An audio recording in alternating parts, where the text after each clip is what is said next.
What's going on? What's What's up? on, man? What's good? I was wondering, are y'all like selling this place, or is this your house, or? Oh no, What's- man. Not selling it, but you know. Oh, okay, yeah. Well, I noticed you hadn't been in class for a while, and the professor mentioned that you needed the study guide. She doesn't know that I'm here, but you've been missing out of class. Like, is everything okay, or you okay? Or? Man, a little this and that, everything's good. Nothing to worry about. Okay, cool. Well, yeah, man. She just asked if somebody knew how to get in touch with you, then just to holler at you. She didn't know that I was coming, so yeah, I just took it upon myself to bring this stuff to you, man. Is everything okay? You seem kind of like nervous. Oh no, man. Yeah, just go get a study guide for me. Yeah. Go over here. Okay. Yeah. Yeah. So I made some copies, man. You know, you can hold on to this. You don't have to give it back. I don't think it'll be a difficult one. But yeah.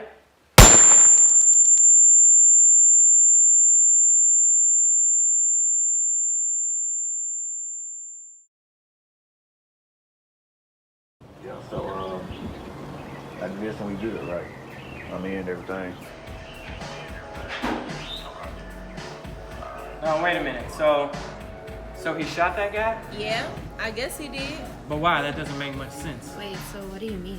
That's the thing that I really dislike about Hollywood is they're always depicting stuff in a way that wouldn't actually happen. I mean, yeah, I see what you mean. Like, maybe he got pressure into doing it or something. So what you're saying is he was put in a situation he didn't have a choice? Yeah, Yeah, I mean, yeah. that's what I feel. Maybe somebody got him to do it. We never know his story. But everybody has a choice.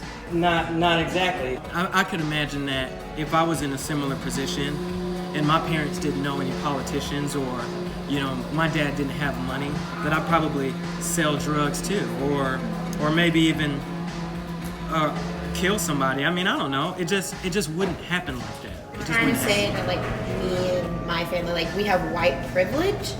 Like, I mean, my family's worked hard for their money. Just because half of them are white, that doesn't make any sense. No, I'm just talking about. I didn't say that. What I'm saying is, I'm sure they worked for everything that they had, but what I'm trying to say to you is, you're in a better socioeconomic position than most people are, and it would be understandable if you had access to opportunities that some other people didn't have access to, right?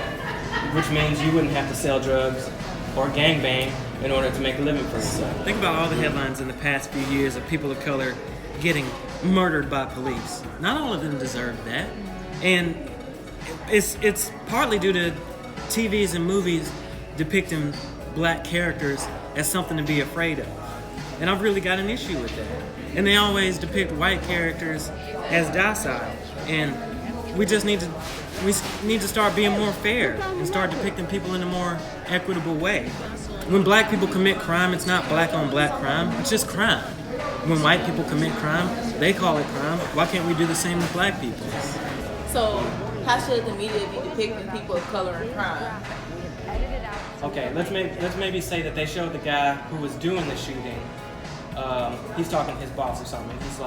He's like, all right, you're gonna do this. And then the other guy's like, but I don't want to do this, man. I don't want to shoot anybody. I'm not a killer, man. And then the boss is like, well, if you want in, then you're gonna do this. And he's like, but I don't want to do this, man. I don't want to kill anybody. You know, something like that, right? And he got pressured into it.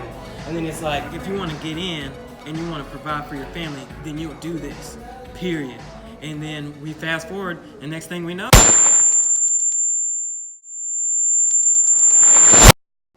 you see, it's not always black male, blah, blah, blah, he's black, and male, blah, blah, blah. So you really think stuff like that happens? Well, maybe not exactly like that, but I can see where you're coming from. Like, it was the story, you know, y'all know the story, the Kanika Jenkins story. Yeah. The girl who walked into the freezer. And I feel like she was pressured because she was too busy trying to impress her friends. Like, she started over drinking.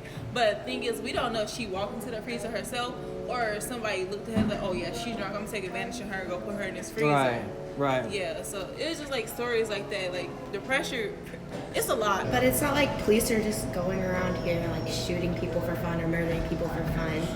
Like, if you follow the law, they're doing their job. If you don't follow the law, No. See, I can jump in right here. That's not even the case always. Let's not get him preaching because he will never stop, girl. Let's take Philando Castile, okay? He did everything right. When the police asked him for his license, he gave him his license. He asked him if he had a weapon in the car. He told him he had a weapon in the car, right? Then the police officer said to present him his license. When he reached for it, the cop shot him. He still died. well, what was he wearing? I mean, did he look threatening? Girl, look shouldn't have anything to do with it. No, you can't outdress racism. You can't dress your way out of racism. I don't want to sound rude or anything, but maybe you haven't been in a lot of situations where race was a factor. I know what racism looks and feels like. So I was working for our youth baseball league this summer in the concession stand, and I didn't give this guy his money back fast enough. And he looked at me and called me a stupid nigger. I mean, I feel like I know what racism feels like. So then how are we gonna fix this?